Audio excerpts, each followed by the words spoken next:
S, ஒரு தடவையாவது நம்ம எல்லாருக்குமே இந்த மாதிரி கண்ணு துடிச்சிருக்கும். இதுக்கு பேர் தான் மயோகைனியா. And actually it is a sign from your brain.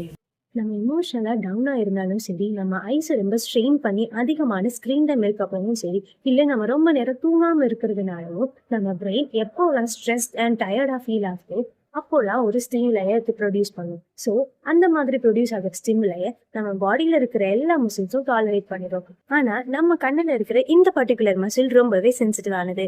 So எப்போலாம் இந்த ஸ்டிமுலை அந்த மசிலை போய் ரீச் ஆகுதோ அப்போலாம் அதை டாலரேட் பண்ண முடியாமல் அது இந்த ட்விட்சை கொடுக்குது. இந்த மாதிரி கண்ணு துடிக்கிறது இது எப்பயாவதுதான் வருதுன்னா இது டோட்டலி நார்மல். இந்த மாதிரி சிம்டம் உங்களுக்கு 1 வீக் விட அதிகமா இருந்தாலோ இல்லைன்னா ஃபேஸ்ல இருக்கிற வேற ஏதாவது மசில்ல இதே மாதிரி துடிக்கிறது தெரிஞ்சாலும் நீங்க கண்டிப்பா ஒரு டாக்டரை கன்சல்ட் பண்றது நல்லது. ஸோ நெக்ஸ்ட் டைம் உங்களுக்கு இந்த மாதிரி கண்ணு துடிச்சா அதை இக்னோர் பண்ணாம உங்க பாடிக்கு ரெஸ்ட் கொடுங்க. அதுவே உங்களை ஹீல் பண்ணிடும்.